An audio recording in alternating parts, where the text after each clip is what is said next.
पूरी धाम में भगवान जगन्नाथ अपने भाई बलभद्र और बहन सुभद्रा के साथ विराजमान थे। हर वर्ष की तरह रथ यात्रा का उत्सव आने वाला था और पूरे नगर में आनंद और भक्ति की लहर दौड़ रही थी।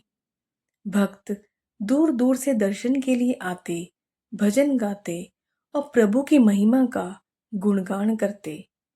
एक दिन मंदिर के बाहर एक गरीब वृद्ध भक्त आया। उसके कपड़े फटे हुए थे, शरीर कमजोर था, लेकिन आंखों में गहरी श्रद्धा थी। वह कई दिनों से भूखा था, फिर भी उसके होंठों पर केवल जय जगन्नाथ का नाम था। उसने मंदिर के द्वार पर खड़े होकर प्रभु के दर्शन की इच्छा व्यक्त की, परंतु पहरेदारों ने उसे अंदर जाने से रोक दिया, क्योंकि उसका रूप रंग सामान्य नहीं था। वृद्ध भक्त वहीं बैठ गया और रोते हुए बोला, हे प्रभु, मैं आपके दर्शन के लिए इतनी दूर से आया हूँ। मेरे पास न धन है, न सुंदर वस्त्र, लेकिन मेरे मन में सच्ची भक्ति है। क्या आप मुझे स्वीकार नहीं करेंगे?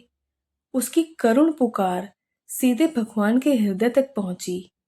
उसी रात मंदिर के मुख्य पुजारी को स्वप्न आया। स्वप्न में भगवान जगन्नाथ प्रकट हुए और उनकी आंखों से आंसू बह रहे थे। पुजारी ने आश्चर्य से पूछा, प्रभु, आप क्यों रो रहे हैं? भगवान ने उत्तर दिया, मेरा एक सच्चा भक्त मंदिर के बाहर भूखा और दुखी बैठा है। उसे केवल इसलिए अंदर नहीं आने दिया गया क्योंकि वह गरीब है। यह देखकर मेरा हृदय दुख से भर गया है।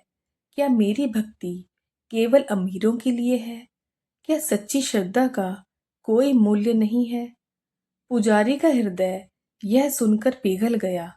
अगले ही दिन वह तुरंत मंदिर के द्वार पर पहुंचा और उस वृद्ध भक्त को खोजकर सम्मान पूर्वक अंदर ले आया। उसे भोजन कराया गया और भगवान के दर्शन कराए गए। जैसे ही उस भक्त ने भगवान के दर्शन किए, उसकी आंखों से आनंद के आंसू बहने लगे। कहते हैं, उसी क्षण मंदिर में एक अद्भुत शांति छा गई, मानो स्वयं भगवान प्रसन्न हो गए हों। पुजारी और अन्य लोगों को अपनी गलती का एहसास हुआ कि उन्होंने बाहरी रूप देखकर एक सच्चे भक्त को ठुकरा दिया था। इस घटना के बाद यह संदेश फैल गया कि भगवान के लिए सबसे महत्वपूर्ण भक्ति और सच्चा प्रेम है, न कि धन, रूप और स्थिति। कथा का संदेश, भगवान कभी भेदभाव नहीं करते। सच्ची श्रद्धा और निर्मल हृदय ही उन्हें प्रिय होता है। इसलिए हमें भी दूसरों के साथ समान व्यवहार करना चाहिए और किसी को उसके रूप या स्थिति के आधार पर नहीं आंकना चाहिए। दोस्तों, अगर आपको मेरी वीडियोस पसंद आती हैं तो मेरे चैनल को सब्सक्राइब करें, वीडियो को लाइक करें, शेयर करें। आपका बहुत बहुत धन्यवाद।